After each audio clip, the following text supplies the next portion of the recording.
Welcome to ELR-Precision, and I'm still Ideal Steel. Today we're going to be looking a little bit about reloading.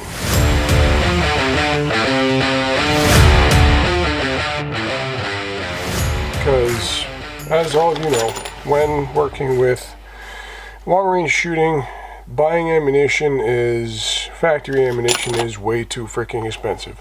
So, what most of us do is that we reload. I use, for my .338 Lapua, I use, of course, a large Magnum rifle primer, and I like to use the Federal Premium gold medal primers, large Magnum rifle primers. Anyway, the thing that I thought about today was that these come from the factory vertically stacked, and to me that's kind of annoying because I have to go like this to get them out of there, because I used the Lee auto feeder for my press. Now all these here primers are now organized whoop-de-doop-de or Humpty-Dumpty, or however you want to say it. So what you do is you put them down here into your loading tray or your feeding tray, and either you can start turning them over by hand one at a time, just trying to get your fingers down in there. I have quite large fat fingers, so getting your fingers in there and just turning them around, or you can use the trick, and that's why these grooves are in the bottom.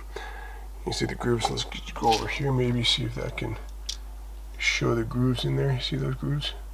Yeah, it shows up nicely. Alright, that's why the grooves are in here, what I'm about to show you now. So what you do is you just shake this around a bit.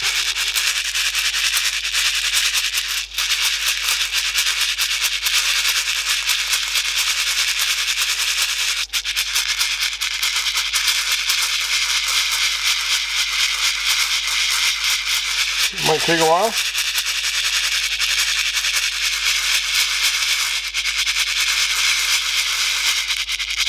It doesn't take that long. Now all of them are oriented in the right correct orientation except for two. Those two I can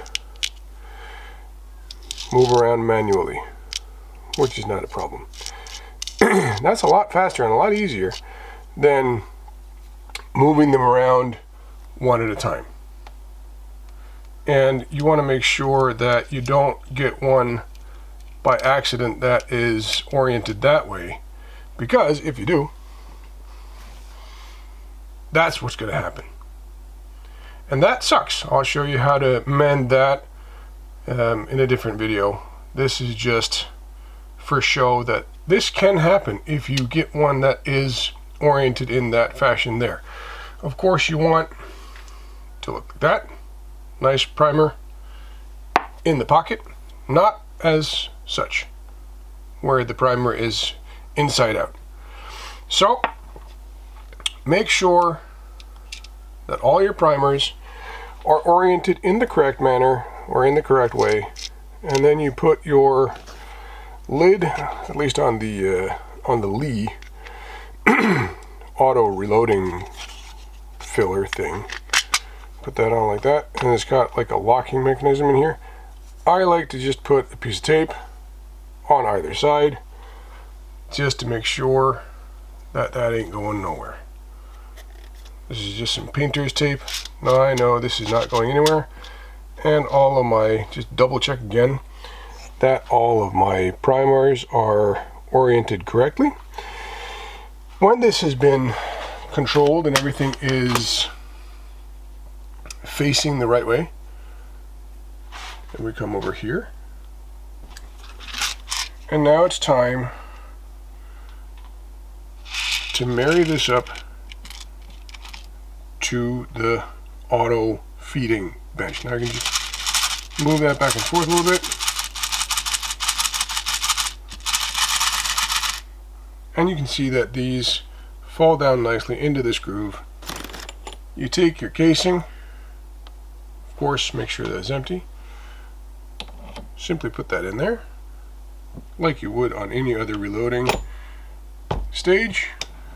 Push that down, and you have a perfectly seated primer every time. Now, of course, there's different reloading gear. You got your hand press, which of course presses the primer into the pocket, and then you have your RCBS filler. This filler will actually fit into here as well, so if I wanted to, I could use this. I've never thought about that actually. So this is a first. Make sure and check that that will go in there. Well, not with slight modifications, I think that would fit. Just need to take that down a little bit, make it a little bit narrower, because the width is good. It's just the thickness. The thickness of it is a little bit higher. I'm gonna have to make up my mind if I want to do that or not. Make the RCBS fit into the Lee press. Right now the Lee is working just fine for me. I'm not having any issues with it not feeding. The only small slight issue I am having with it is that I feel it's a little bit too small. As you saw with the Lee, it is round and it is relatively small, so it would not accommodate this large frame that the Federal primers come in. This, you can just flip that over, they'll all fall out. It's not that relevant with the Federal because they're stacked vertically. I use CCI 200s for my large rifle calibers. That would be my 6.5 by 55 Swedish and my 8mm 8 by 57 IS or JS or whatever you want to call it. These, of course, in the CCI come with the primers lying flat horizontally. All or most of the CCI primers are oriented correctly. There are 1, 2, 3, 4, 5, 6, 7, 8, 9, 10, 11, 12, 13 that are not oriented correctly. And when, I'm not going to do it now because that would be annoying, but if you do use the RCBS one, you can just flip that over, and most of them, when you lift it up, most of them will be oriented correctly. Now this is also too large. The CCI frame is also too large for the Lee auto feeder, so it might actually be worth it to file this down and make that fit, because I really don't like, I do not enjoy using the hand press. Not so much because of this action, but more because of my 338 Lapua. I'm going to take one that's not primed. More because of my 338 Lapua is kind of a bitch to get in there. It works just fine, but it's annoying to get in there. It's a lot easier just to go put it in the Lee stack. Anyway, that was all for, I'm not quite sure which camera to look into. That was all for, actually I think I'm going to look into this one. No, screw it.